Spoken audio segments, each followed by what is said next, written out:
Aleluias. Glória a Deus. Queridos, nós vamos falar nessa noite sobre o segredo do contentamento.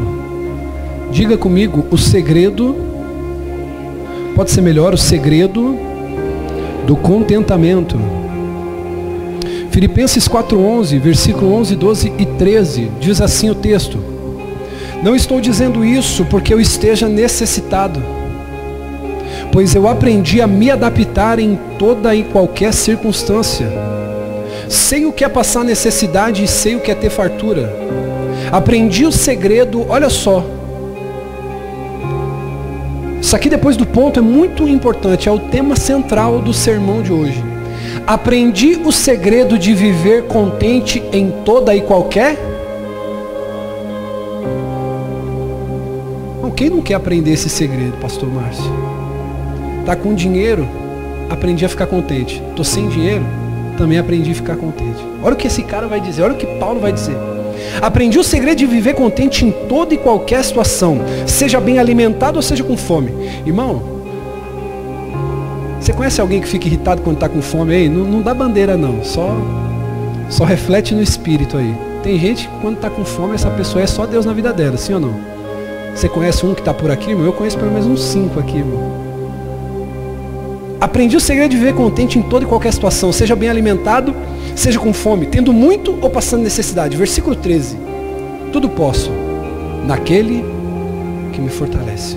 Diga graças a Deus. Irmão, o pano de fundo dessa história, aonde que Paulo escreve esse texto aos Filipenses, ele é no mínimo, o presbítero Jean, está muito elegante essa noite, Deus abençoe sua vida, é no mínimo curioso.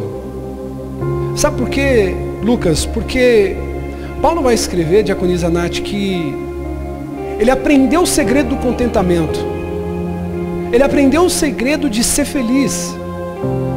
Agora olhe para mim e redobre sua atenção. Só que quando eu fui investigar, diaconisa, as circunstâncias em que Paulo escreve esse texto, eu me surpreendi. Confesso para vocês que a minha admiração, o meu apreço, pastor Márcio, aquilo que eu tenho como admiração sobre o apóstolo Paulo, cresceu e multiplicou. Porque Paulo ele vai escrever que aprendeu o segredo de se adaptar em qualquer circunstância e o segredo de estar contente em qualquer situação. Paulo ele escreve esse texto aos Filipenses exatamente quando ele estava preso. Bispa, Paulo ele escreve o ápice da sua teologia quando ele está preso. Olhe para mim, Paulo está privado da sua liberdade. Quem aqui, pelo menos no começo, teve muitas pessoas que precisaram trabalhar, mas em março para abril, a quarentena ela foi muito rígida. Passou carro de som aqui na avenida, falando, fechem os comércios, fiquem dentro de casa. Quem cumpriu aqui pelo menos 1 mês, 2 meses, não sei, a quarentena à risca? Quem cumpriu aqui, irmão? Seja sincero. Foi gostoso? Quem aqui já estava... Irmão, quando liberou os comércios de abrir agora, no comecinho de junho, quem viu como é que estava o Armarinhos Fernandes aqui? Irmão, parecia que o povo ia ter um treco se não entrasse naquela loja. Eu queria saber o segredo desse Armarinho Fernandes para eu ficar rico também, irmão. Que trem doido é esse? O povo tudo aglomerado. Irmão, você pode morrer, não tem problema, mas eu vou morrer cheio de tranqueira em casa. Irmão, sábado agora, eu fui levar minha esposa para o trabalho e fui resolver algumas coisas. Irmão, acabou a pandemia. Ela tá por aí, mas na mente do povo ela acabou. Quem concorda comigo? O povo tá, como diria o Falcão, de fuleiragem. O povo tá aloprando tudo.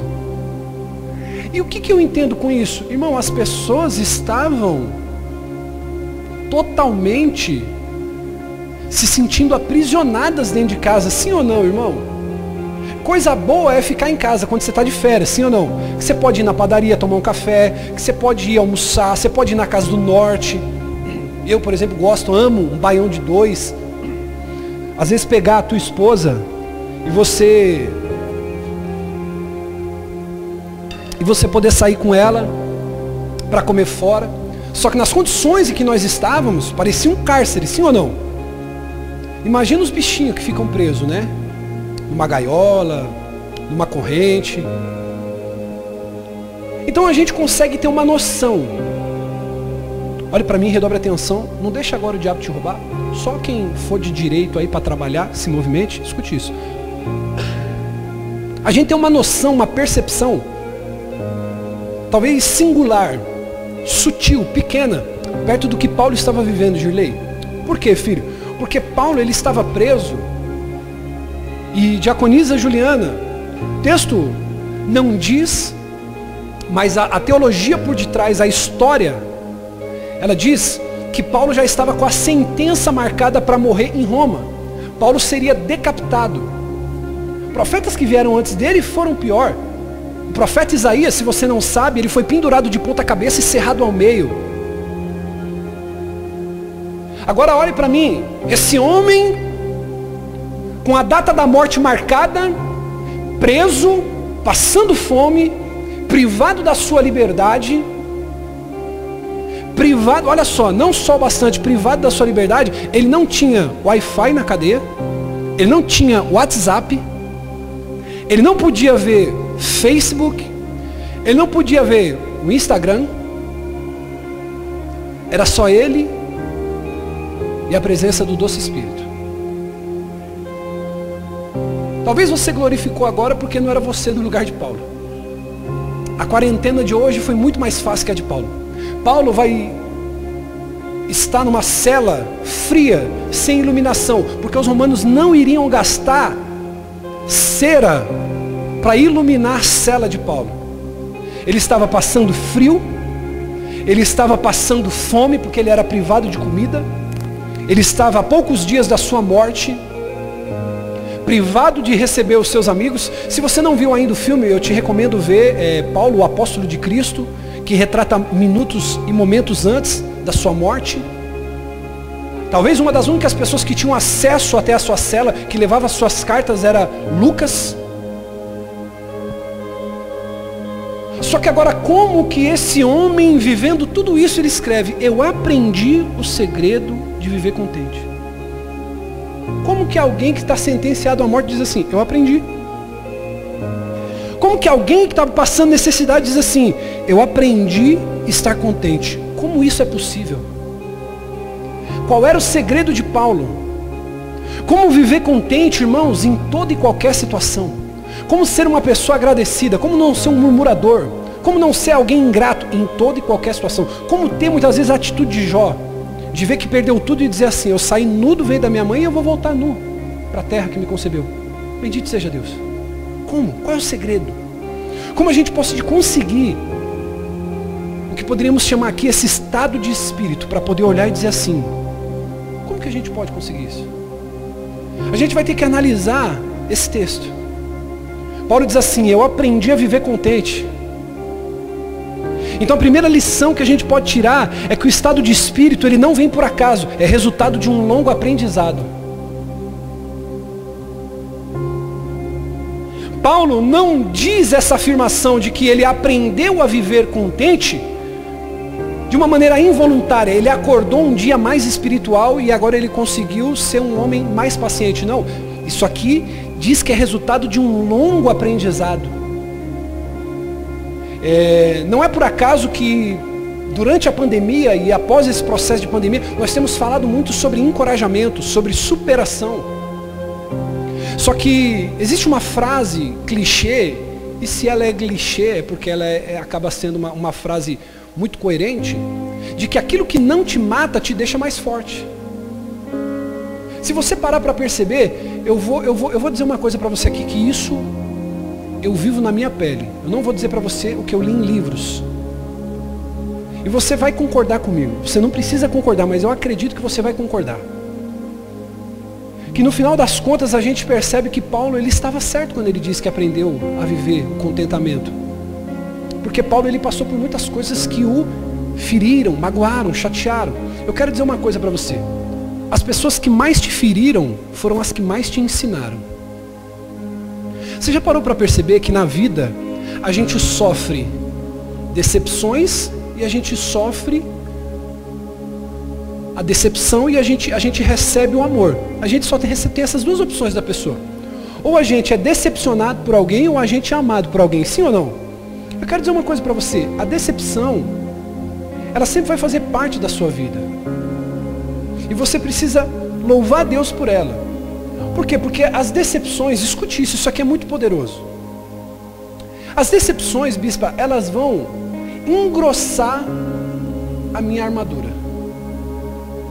As tristezas, as frustrações, as traições, elas vão deixar a tua armadura mais robusta. Ou como diria na linguagem popular, elas vão deixar o teu couro mais grosso. E você para perceber que quem mais te ensina é quem te fere. Quem te ama aquece o teu coração.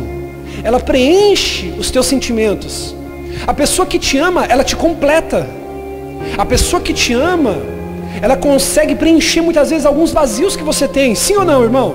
Agora a pessoa que te fere é a pessoa que te ensina. A pessoa que te trai é a pessoa que te ensina. A pessoa que mente para você é a pessoa que te ensina. Por quê, bispo? Porque você vai aprender a não cair nunca mais naquilo que você passou uma vez. Então por isso, tome nota nessa noite, anote isso. As pessoas que mais te ferem são as pessoas que mais te ensinam. E a gente vai aprender que Paulo, ele vai aprender o segredo do contentamento com o tempo. É um resultado longo de aprendizado. Agora, quando a gente olha para esse espírito de Paulo, a gente percebe que a maioria das pessoas, elas aprendem ao quê? A se tornar fechadas. Não, eu não abro mais o meu coração para ninguém, bispo. Por quê? Não, porque traíram minha confiança. Printaram uma conversa minha e começaram a vazar por aí, no WhatsApp.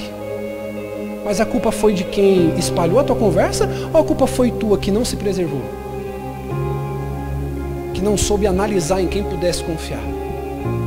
E no final das contas, essa pessoa te fez mais bem do que mal, porque a partir de hoje você vai aprender a não ser inocente.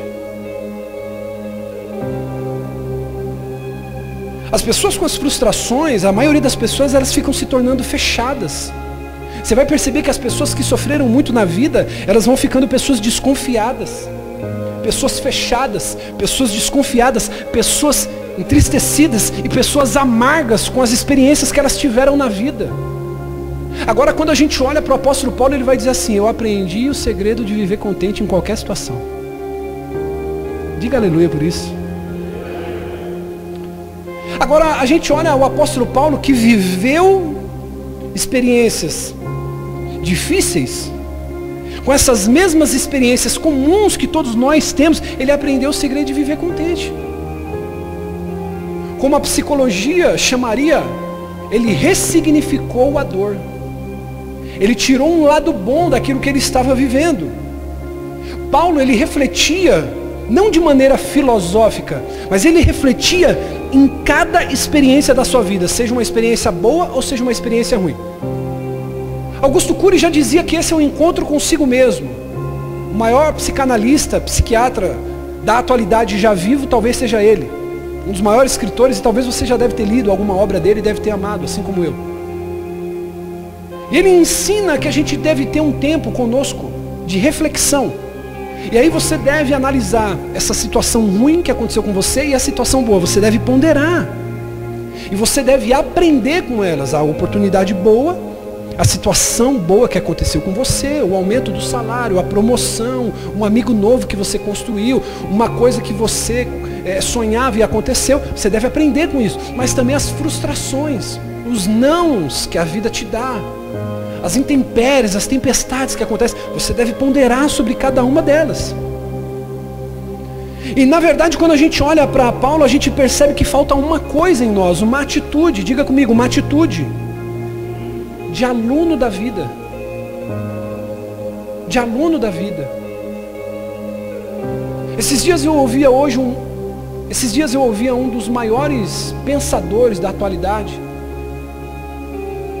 E ele questionava Albert Einstein, ele questionava Isaac Newton, homens que mudaram o percurso da história. E aquele homem, ele começa a fazer alguns questionamentos dizendo assim: como que nós podemos acreditar de maneira absoluta no que esses caras escreveram? E tem gente que pega a Bíblia e duvida. quem disse que Einstein não podia estar errado em alguma parte das suas teses? Isaac Newton e tantos outros homens. E aí, ele diz uma coisa muito interessante que nós precisamos refletir. Você pode depois ir no Spotify e ouvir Olavo de Carvalho, alguns dos seus podcasts. E aquele homem, ele começa a fazer uma reflexão sobre o problema da educação brasileira. Você já parou para perceber que nós sempre temos uma resposta para alguma coisa? Você já parou para perceber que você nunca quer ficar por baixo, você sempre acha que sabe alguma coisa, e muitas vezes sem saber, nós não temos a humildade de falar assim, poxa, sobre isso eu não sei te dizer. Nós sempre queremos ter essa sensação de que nós sabemos, de que nós conhecemos, e de que nós temos experiência em alguma área. Deixa eu dizer uma coisa para você, um dos segredos do contentamento é você entender que você não sabe de tudo, que você é um aluno da vida. Que vai ter momentos que você vai ficar olhando para um lado, para o outro, Eduardo, perplexo, dizendo assim, cara, isso aqui eu não sabia. Lembra, filho, quando você me procurou e falou, bispo, eu não imaginava que tinha tanta coisa para aprender ainda. Não é maravilhoso isso? Quando você lê um livro, quando você faz alguma descoberta e você fala, cara, eu não sabia disso. Esses dias, irmão, nós descobrimos uma receita maravilhosa de como fazer uma linguiça assada. Você coloca maionese, você espreme um limão, você coloca uns temperos maravilhosos. Irmão, quando a gente foi comer aquela linguiça, eu falei, como a gente comia linguiça no óleo antes e não sabia de um negócio desse? É maravilhoso descobrir, sim ou não? E nós precisamos aprender, que é isso que nos falta, nós temos que aprender. Diga comigo, eu preciso aprender. Alguém feriu você essa semana? Alguma coisa contrariou o seu desejo, a sua vontade essa semana? Deixa eu dizer uma coisa, em vez de você usar isso como uma raiva interior para você odiar alguém, deixa esse sentimento ensinar você. Hoje aconteceu uma situação comigo e eu falando com a minha esposa, aí eu falei assim, meu amor, eu vou procurar a pessoa e eu vou colocar ela no lugar dela, eu vou falar algumas verdades. A pessoa me desrespeitou, me faltou com respeito, falou palavras duras para mim. Porque o ser humano muitas vezes tem isso. A pior coisa é você conviver com alguém que acha que você deve alguma coisa para ela. Pensa que isso aí, querido, é a pior das prisões. É você conviver com alguém de carência afetiva, uma pessoa carente emocionalmente. Você sempre está devendo alguma coisa para essa pessoa. Se alguma coisa não deu certo, você está devendo para ela. Essa pessoa, ela quis me cobrar de uma coisa que eu não sou obrigado a fazer. Cada um tem a sua individualidade. Eu tenho família, filhos para cuidar. E aí aconteceu essa situação. E aí, querido, eu louvo a Deus pela vida da minha esposa. Eu falei assim, meu amor, eu vou pegar com toda a delicadeza, eu vou pôr essa pessoa no lugar. Ela falou assim, meu amor, você vai ficar no silêncio. Não, como é bom ter pastor. Eu fico pensando um povo que não gosta de andar com pastor, irmão. Quanta meleca eu deixo de fazer porque eu ouço minha pastora. Aí às vezes uns caras lá de fora assim falam, bispo, mas você não tem nenhum pastor aí de cobertura na sua vida, irmão? Meu irmão, tem o pastor Diego, tem a Nath, fala tantas coisas boas. Pastor Márcio, dá um tchau aqui, pastor, o povo te vê. Pastor Diego, Nath, tem minha esposa que fala no meu coração. Eu fico pensando, pessoas que gostam de andar fazendo o que acha que deve fazer, pessoas que saem tomando decisões. Para pensar quantas decisões que você já tomou, irmão, que você literalmente quebrou a cara. Se você tivesse procurado alguém que realmente te ama, dizia para você, falou, não faça isso, espere mais um pouco, não ligue agora, não diga nada, fale depois. Aí minha esposa olhou para mim e falou assim, meu amor, você não vai falar nada, fique quieto. É isso que a pessoa pensa? Concorde com ela. Deixa o silêncio para ela refletir. Irmão, vou dizer uma coisa para você. Na hora eu engoli seco. Porque eu tenho o temperamento colérico, né? Irmão, na hora eu fiquei querendo ir para o embate. Mas passou 1 horinha, 2 horinhas, meu coração estava em paz. E a sensação do quê? De que eu aprendi com aquilo. De que eu dei a liberdade para que aquilo pudesse acontecer. Aí a gente vai aprendendo, querido, que muitas vezes é as palavras que a gente joga ao vento que são usadas muitas vezes contra a gente. Então, nesse sentido, nós temos que ter uma atitude, querido, de aluno, de aprender. Diga amém por isso. Paulo vai dizer que ele aprendeu a viver contente. Aprendizado, querido, não é uma coisa que você chega hoje aqui e você já sai. Não, o aprendizado ele é contínuo, é um resultado de vários fatores. Agora, quando a gente dá uma olhadinha mais profunda nesse texto bíblico, escute isso. A gente descobre que a palavra traduzida como contente, o João Paulo, está chiando muito aqui, filho. tá um chiado aqui que tá me atrapalhando aqui, filho. Depois eu precisava ver isso aí com o Jean. A palavra contente, nesse texto bíblico, é uma palavra grega. Olha só que coisa interessante. Diga comigo, contente. A palavra contente, no texto bíblico, é a palavra grega. E ela tem dois significados, essa palavra grega contente, que significa autarques ou autocrates. Autarques ou autocrates. De onde também vêm as nossas palavras na língua portuguesa, autarquia ou autocrata. Quem já ouviu essas palavras, diga amém. Melhorou aqui o ruído, tá? Obrigado aí. Autarquia, diga comigo, autarquia ou autocrata. Esses dois significados de uma palavra contente. Agora, escute o que significa essas duas conotações. Autarquia significa governo autônomo, administração autônoma, que procede sem interferência de poder central, ou autonomia. Autarquia. Autocrata significa soberano, absoluto e independente. Agora, irmão, o que Paulo está querendo dizer ao usar essa palavra? Aprendi a viver contente. Será que ele estava rindo à toa em meio ao que ele estava vivendo? Será que tudo estava ruim ao seu redor e Paulo estava rindo, parecendo um louco? Não, não é isso que ele estava querendo dizer. É claro não, porque o sofrimento incomoda. A dor machuca, Vanessa. Diaconisa Roseli, o sofrimento ele incomoda o ser humano. Isso não quer dizer que Paulo estava rindo à toa no meio do sofrimento. Não quer dizer isso. O que o apóstolo Paulo estava querendo dizer é que é possível conservar a serenidade em meio à tempestade. Ele estava querendo dizer, irmão, que o controle da situação, a autonomia é sua e não da circunstância. De você deixar que as coisas ao seu redor interfiram no teu equilíbrio. Quando ele diz que aprendeu o segredo do contentamento, ele está falando o quê? Eu aprendi a ter autocontrole. Eu aprendi a ter frutos do Espírito. Independente do problema que ele estava passando, sabe o que acontecia? É como se ele dissesse o seguinte: pode estar acontecendo o que for, eu aprendi a manter o controle.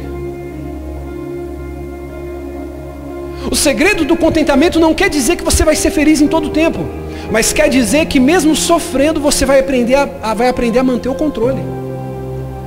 Posso falar isso aqui? Será que a gente já aprendeu isso, a manter o controle? Será que nós estamos trabalhando em cima disso? Aprender a ter autocontrole? Irmão, quantas vezes você já queimou a oportunidade porque você achou que era a hora de procurar o seu patrão? Irmão, eu posso falar da minha esposa porque estão puxando o saco. Se eu não puxar saco da minha esposa, eu vou puxar saco de quem, não é verdade? Mas, irmão, minha esposa me ensina demais, irmão. Coisa boa é ter pastora. Aí, às vezes, tem mulher... Posso falar isso aqui? Tem mulher na igreja, ai, bispo. A gente anda tão sem mulher, sem pastora, irmão... Se você quiser morrer, mas comigo é você falar isso. Se eu como pastor da igreja, eu tenho uma mulher que ministra meu coração constantemente, você que é mulher às vezes não tem isso, porque você não se aproxima. Aí a minha esposa, irmão, eu falei, não, meu amor, você vai ter que procurar lá seu patrão, você vai dizer isso. Vai pedir um aumento e não sei o quê. Ela falou, não, meu amor, calma, Deus não falou nada ainda. E ela tem um temperamento bem oposto do meu, irmão. Eu sou aquele cara que se eu já ouvi o barulho do cavalo, eu já estou pronto para a guerra. Ela ouve o barulho do cavalo para saber, irmão, como que é o tamanho da ferradura. Para saber quantos cavaleiros tem. É a mulher sábia que edifica a casa, glória a Deus por isso. Aí, irmão, quando eu fico... Porque tem aquela coisa do marido, você que é marido vai entender. Às vezes você vê a tua esposa ali passando uma situação, um aperto, outro. Tem momento que a gente quer se meter, mas tem lutas que é dela, não é minha. Para eu entender isso também é difícil, é uma dor que eu preciso passar. E aí quando eu vejo, irmão, Deus honra. Aí é um aumento de salário que veio, é uma coisa que mudou ali, uma coisa que mudou aqui. Irmão, deixa eu dizer uma coisa para você. Muitas vezes a gente fica queimando a oportunidade. Por quê? Porque a gente não sabe o momento certo. A gente não tem autocontrole. Pensa numa das coisas, querido, que mais mexe comigo é a injustiça. Eu já cansei de parar o carro no meio da rua porque eu estava vendo uma mulher sendo agredida, porque eu estava vendo uma situação de duas pessoas brigando e eu via que o outro era a pessoa que estava em desvantagem.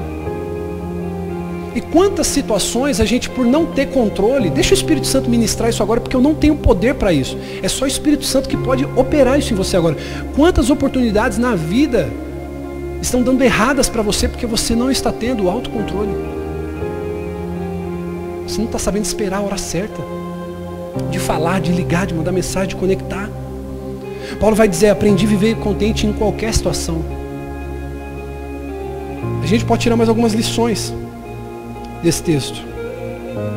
A gente precisa aprender a manter a paz, serenidade em qualquer situação. E esse é o nosso problema. A gente precisa aprender a ser equilibrado na hora que a gente é humilhado e na hora que a gente é exaltado. Irmão, eu tinha um problema que quando... Isso aqui talvez você já deve ter passado há muitos anos atrás. Quando eu estava sem dinheiro, irmão, quando eu estava passando por dificuldade, eu reclamava, eu murmurava, porque essa minha vida, porque esse meu trabalho. Quem já passou por isso, irmão? Você fala assim, caramba, eu podia ganhar mais. Não, porque meu dinheiro não rende. Só que eu não percebia que por falta do meu autocontrole, quando eu estava bem financeiramente, o que eu fazia? Não, agora nós vamos comer uma pizza, nós vamos na churrascaria, nós vamos comer um McDonald's. Eu podia economizar e comer a saladinha com filé de frango, mas eu falava, não, nós vamos comer uma carne, porque eu ralo tanto, eu sou pobre, eu trabalho tanto, afinal de contas eu me... Aí, tá vendo como vocês sabem? Não, vamos passar o cartão aqui, é em 6 vezes sem juros. Aí você pega o escarpão vermelho, você pega a rasteirinha rosa, você pega a Anabela creme. Quando você vê, você passou R$600 lá em 6 vezes. Você não soube se controlar. É um dinheiro que você podia ter poupado. É alguma coisa que você podia... Faz sentido isso, sim ou não? O problema é que a gente não sabe se administrar dentro de nós no momento de humilhação e no momento de exaltação. A gente não sabe se administrar na hora da fartura e na hora da fome. Na hora da fome, na hora da dificuldade, a gente murmura, a gente acha ruim. E na hora da fartura, a gente esbanja. Então você precisa aprender a ter autocontrole quando vai mal, mas quando vai bem também as coisas na sua vida. Faz sentido isso, sim ou não? Na hora da abundância, na hora da escassez.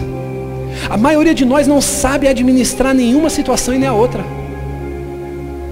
Quando a gente está por baixo, a gente xinga, reclama, a gente sofre.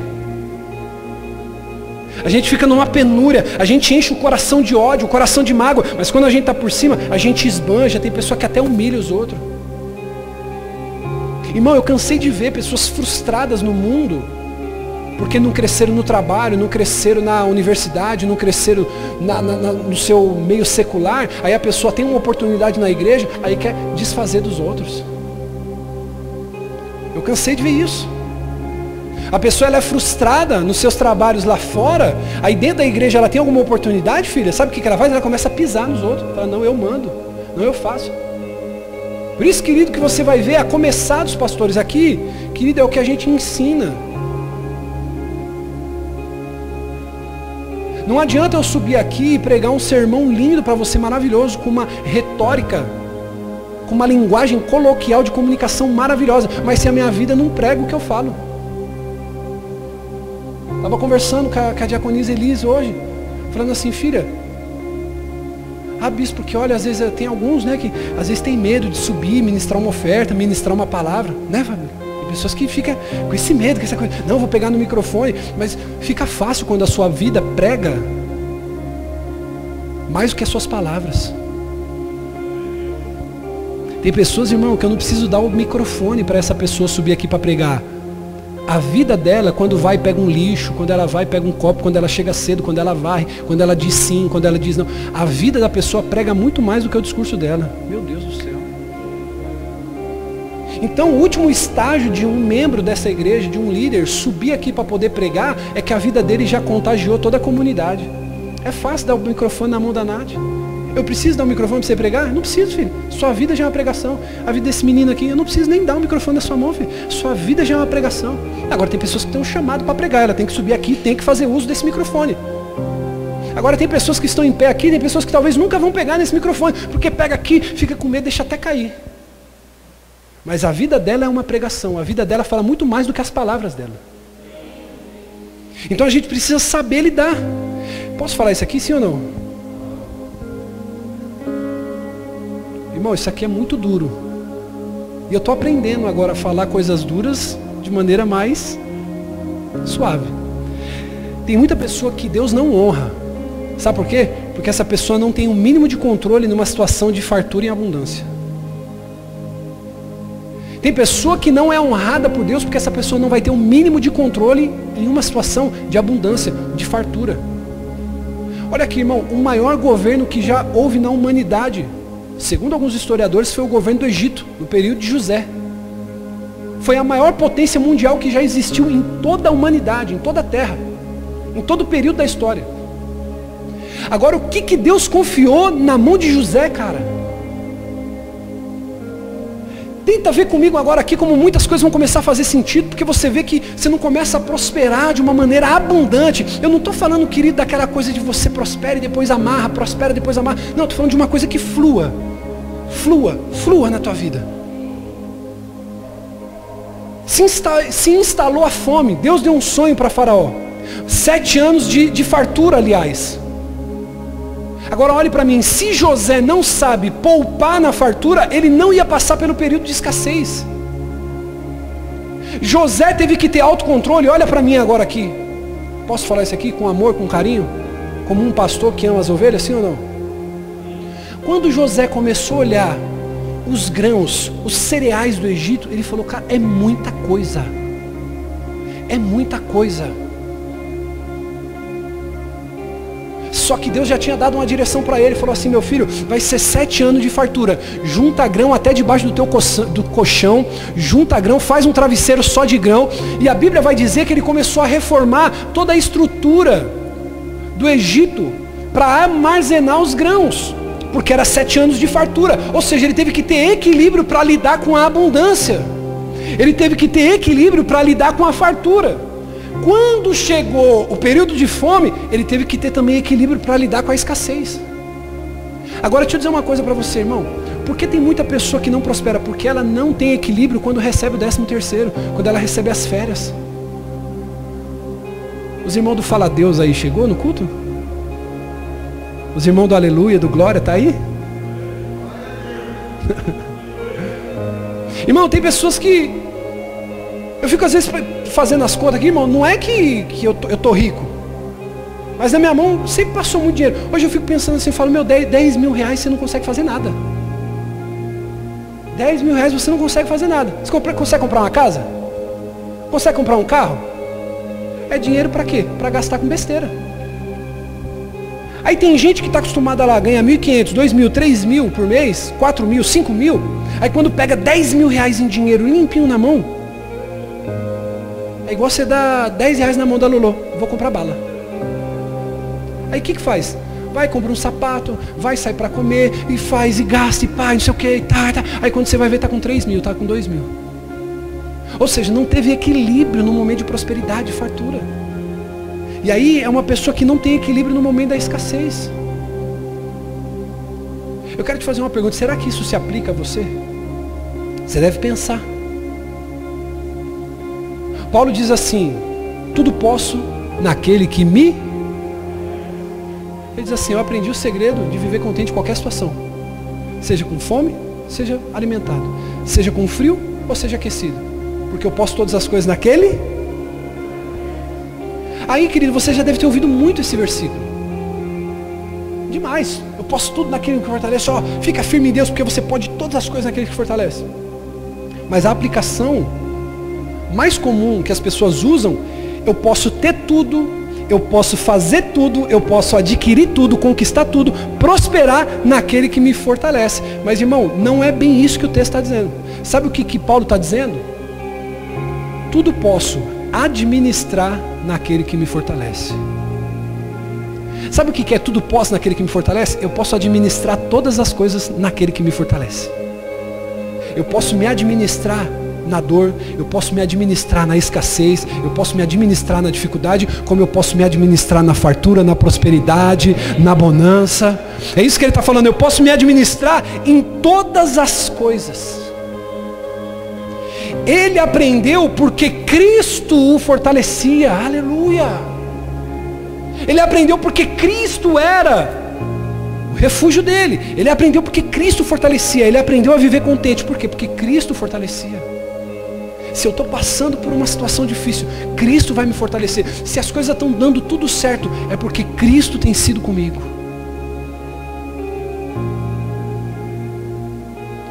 Você vai perceber que em nenhum momento Paulo ele pretende ensinar uma filosofia nova. Ele não pretende ensinar uma nova doutrina, uma nova filosofia.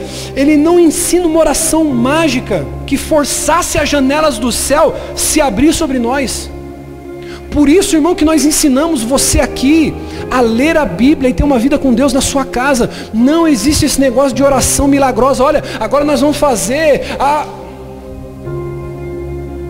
Tomar cuidado para não ferir outros pastores, outras igrejas. Eu não quero com isso aqui ferir, irmão. Estou pregando para as minhas ovelhas, amém? Porque depois isso vai para a internet, pode causar algo mais tarde, algum pastor amigo que tá nos assistindo. Irmão,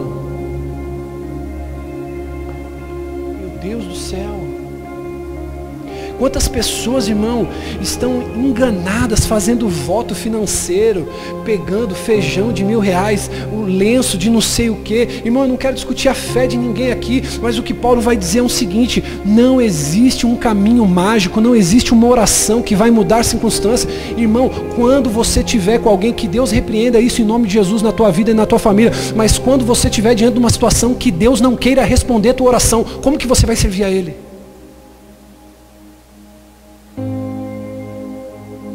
Quem vai ser você com o não de Deus?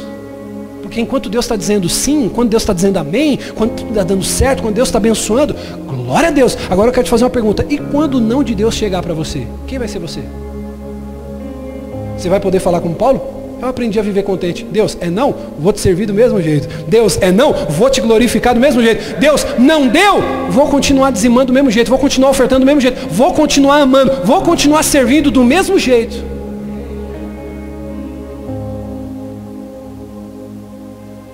Deus ele vai dizer, querido, em Jeremias: eu honro os que me honram.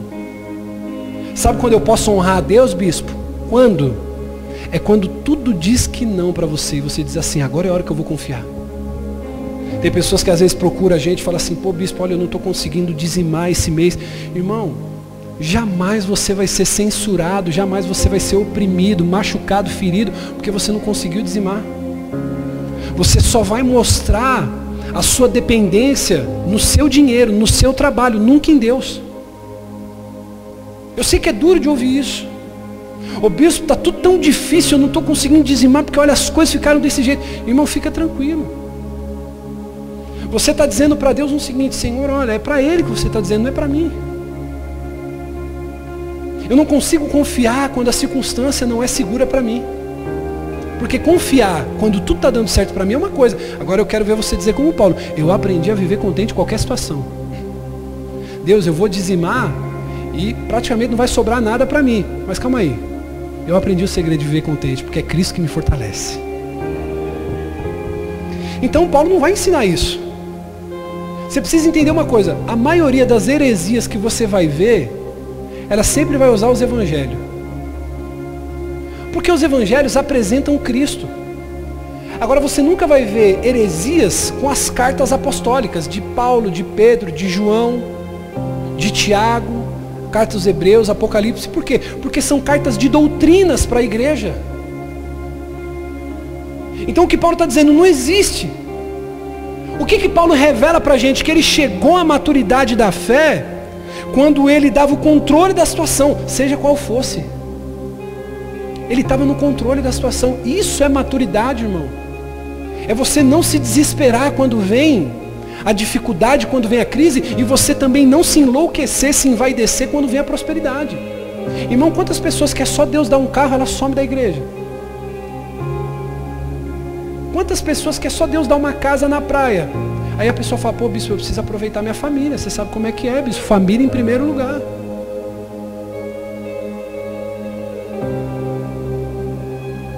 Por isso que tem pessoas que não saem do lugar, porque Deus sabe que se honrar essa pessoa, ela vai se perder com a bênção.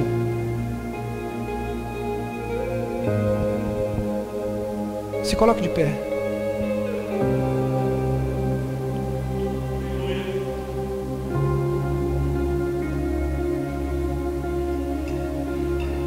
Irmão, eu quero dizer para você que o cristão, como qualquer outro ser humano, passa por diversas experiências na sua vida, sim ou não? Sim ou não, irmão? O cristão, ele passa por várias situações, várias experiências. Ele passa fome, fartura. Quem aqui, irmão, a fome que eu estou falando não é igual fome você vê na África lá. Às vezes você passa por uma situação, como eu já passei por diversas vezes, Janaína, como eu já passei por diversas vezes, filho, de você falar assim, nossa, eu queria tanto comer um lanche hoje, aí você põe a mão no bolso assim, você fala, não dá. Poxa, eu queria tanto comprar tal coisa, não dá, não deu. Você passa por humilhação, irmão. Quem aqui já foi humilhado? Quem aqui já foi humilhado, irmão? Você é humilhado. Eu me lembro, querido, quando eu estava passando uma situação muito difícil. Acho que minha esposa vai lembrar disso aqui. Nós ficamos devendo alguns condomínios no apartamento que a gente tem em Itaquá. A situação estava muito difícil, a gente não estava conseguindo pagar os condomínios. Aí eu fui até a administração do prédio para poder negociar a dívida. Irmão, a mulher foi tão dura comigo. Ela foi tão grossa comigo. Eu falei para ela assim, eu falei, moça, eu não sou bandido. Eu sou um pai de família, eu sou um trabalhador. Eu falei, você podia me tratar com um pouquinho mais de humanidade.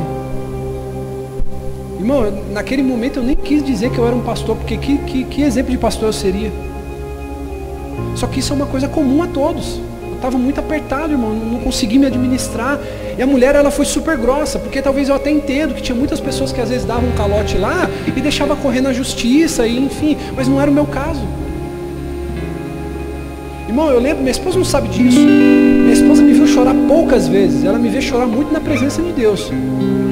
Cantando louvores, assistindo o Milagre da Cela 7, né? A gente chora muito naquele filme, né, irmão? Assistindo Grey's Anatomy, enfim, umas coisas boas, a gente chora, orando, buscando. Mas, irmão, aquele dia eu lembro que eu entrei dentro do carro, as lágrimas começaram a cair, irmão. Eu falei, Senhor, eu te sirvo. Senhor, eu sou dizimista. Eu quero dizer para você, irmão, que é um dizimista fiel. Vai ter situações que você vai passar, que você vai questionar Deus, vai falar, caramba, Deus, eu sou um dizimista fiel na tua casa. Aquela lágrima começou a correr, Catherine. Eu lembro, Ricardo, que eu passando por aquilo, filho, recebe essa palavra no teu coração. Foi quase 35 minutos até eu chegar em casa. Eu vim chorando de lá até aqui. Não foi aquele choro compulsivo, aquele choro de homem, sabe, às vezes meio duro, as lágrimas caindo aqui, eu pensando entre mim, refletindo. Eu subi os vidros do carro, fiquei ali no meu momento de solitude, pensando, falando, Deus, dever já é difícil, mas ainda ser humilhado. Eu lembro que eu chamei minha esposa e falei, meu amor, nós nunca mais vamos atrasar essa conta do condomínio. Aí eu expliquei para ela de uma maneira mais branda. Eu falei, olha, foi difícil lá, mas eu fui humilhado, irmão.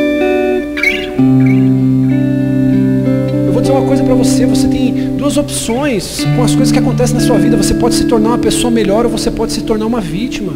Todo mundo te deve alguma coisa. Não, porque um dia, bispo, eu fui abusado. Eu sei que isso tem efeitos. Nós temos um psicólogo aqui, pastor Diego, psicólogo formado, credenciado. Nós sabemos, querido, que isso traz vários... Só que você não pode, bispo, eu fui abusado. Querido, eu cheguei a apanhar já na minha infância de panela de pressão. Já apanhei com uma panela de pressão. Eu dava muito trabalho. Depois que eu amadureci, eu entendi que eu dava muito trabalho também. Alguma coisa justifica um pai batendo um filho com uma panela de pressão? Nada justifica.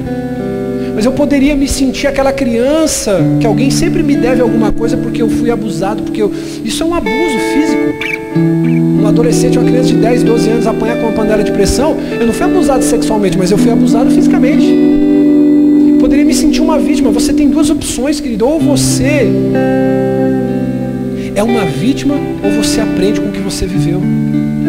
A palavra dessa noite é: você quer aprender a viver contente em qualquer circunstância? Então você precisa aprender a ter autocontrole. Diga comigo, autocontrole. Você precisa aprender a manter serenidade. É até ruim falar essa palavra serenidade por causa do Dória, né? Não sei vocês, mas ele fala muito essa palavra. Mas serenidade, diga comigo, serenidade. Você sabe quando você vai conseguir a plenitude? Olhe para mim, eu vou encerrar aqui, nós vamos orar. Sabe quando você vai conseguir a plenitude do aprendizado? Olhe para mim. Quando você buscar forças em meio à dor em Jesus. Quando essa dor, que às vezes é mais forte que você buscar em Deus força para superar. É isso que vai acontecer.